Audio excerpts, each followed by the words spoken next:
Zata. Truth. It began long before us. We who now live our perfect and dull, endless lives. It began long before these moon palaces and body markets hurling around our golden sun. It began long before our light coil thinkers, our radiation wars, our oil smoke.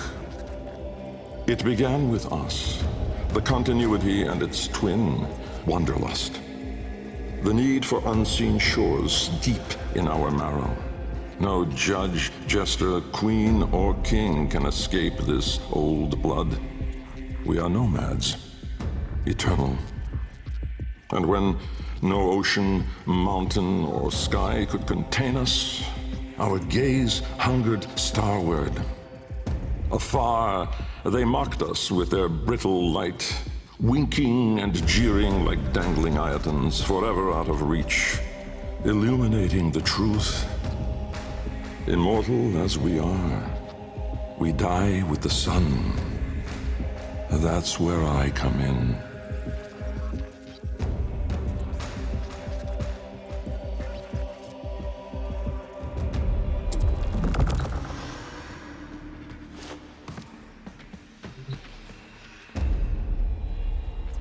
Jahu, form.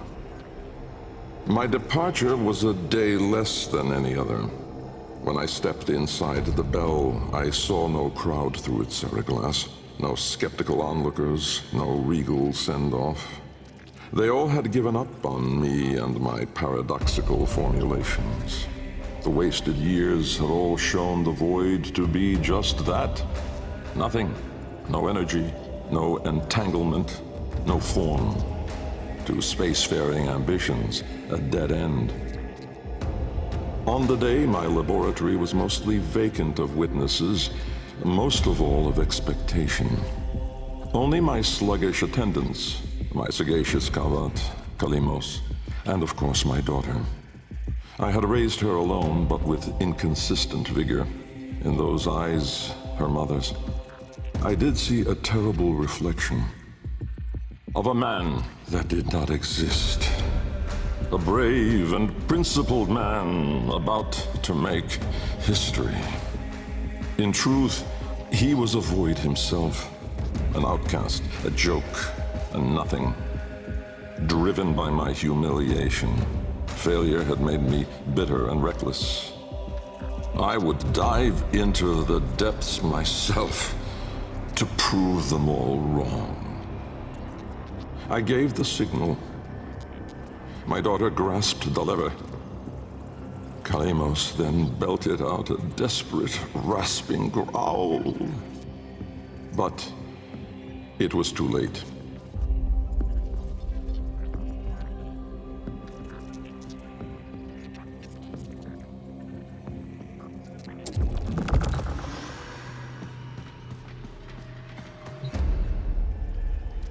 Vom, order. The calipers yawed open the wall between worlds, stretching there a black trapezoidal gap. A door, a mouth. It yawned in the light of the room, splintering it to mesmerizing, unearthly hues. And I, inside the bell, dropping obliquely toward it from my gallows. Mass and time rippled as a sudden vortex jawed before me. My head was vapor, my feet lodestone. The bell around me flexed like a rat paralyzed in a winding, gulping snake. I faltered in the awe of it, stumbling against the seriglass, and with that shifted the bell's path through the wall. It grazed the caliper membrane, the edge of the door. No worldly edge was as thin, as sharp as could split even light. As the bell faintly grazed it, the seriglass was all at once rendered like strips of flesh by Dax's blade. My enclosure was beheaded in an instant, but still, I fell, sideways, into the void.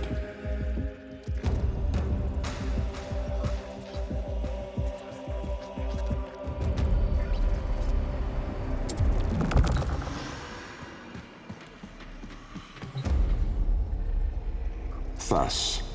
Chaos. Death was on me, I was certain.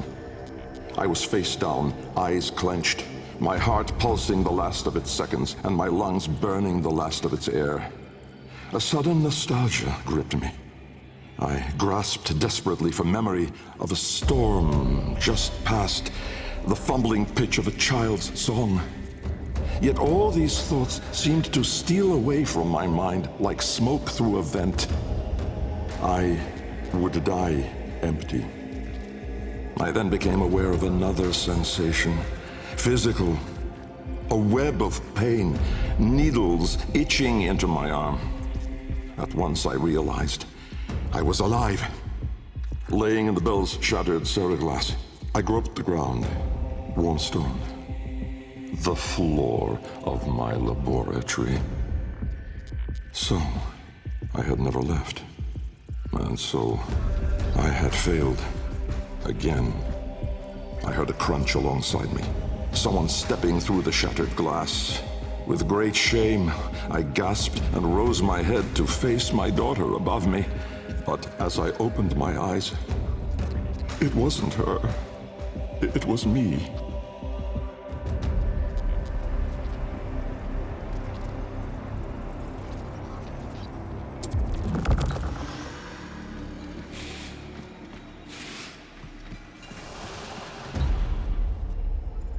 Riss. Light. The senselessness of it, the paradoxic, the vague, untimed form. I was alone, but not, for I stood there confronted by myself, a twin but no brother, a reflection, but with dimension. Behind him, no horizon, but a vast broiling sea of caustic light pierced at random by black pin stars, and closer, around me, a gale of flowing vapor, profane in color, billowing relentlessly into the nascent lack, seeking all directions. I was standing on a precipice of familiar stone, jagged and unanchored as though cleaved directly from the very floor of my laboratory. I wondered at the vapor's path, smoking outward more, leaving behind now the walls, the filigree gold, the rare cuts of marble from my home. I knew at once the vapor's source. I turned away, back toward the wall, the trapezoid I had yawed into it. Vapor erupted inward at the gap, but not just from there. For as I rolled my eyes back, I saw the same. A great steam of scintillation smoking out from my skull. Dumb in awe, I faced toward my chimerical twin. He spoke.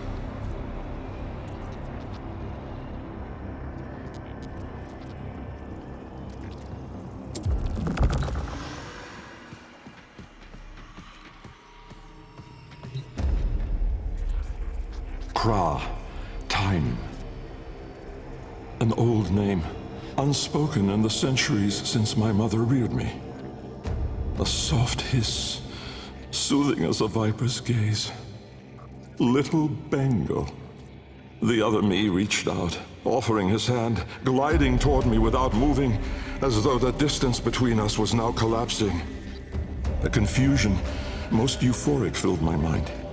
With the shred of wit that remained, I decided that I should run for my life. At once, crazed and frantic, I fled. But I made no forward progress. Instead, the world compressed ever more around me, as though I were an anchor pulling the shore to reach.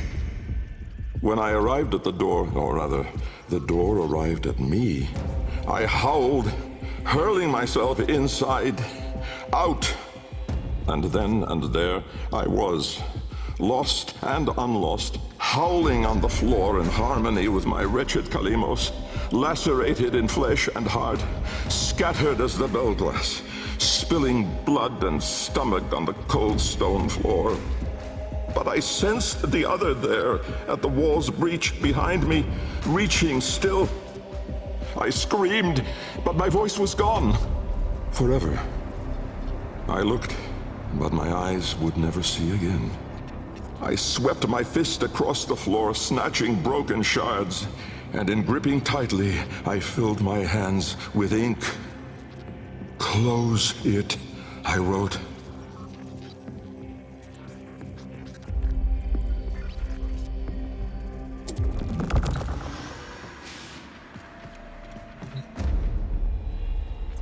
Netra. Decay. Time, to us, is all but conquered. Our sacred kuva moves us on to new skin. We numb to our daily, yearly trifles, and remedy those memories that bring lasting misery. With all our misdeeds, our excess, our indignity, we are haunted by nothing. But not for me, for with each passing day, there grew within a tumorous idea. It was minute in those early days, the pale reaching digits severed on the floor, studied with reverence, with greed. And it swelled larger in the latter days. The regal domes, the rail dedications, the unholy Zariman parade. I had put the stars within reach, but at what cost?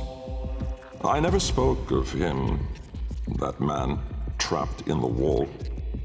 And while there have been countless souls who have followed me through with their light skippers and field wave skins and vari-eyed instruments, not a single one ever saw him. Me. And so it is that I will not take the kuva now, or ever again. This is the last skin I'm in. Because of this idea, that I cannot be sure that in all that smoked commotion, in all that panic and fear, in that bending light and blinding dark, was it I who escaped? Or the other?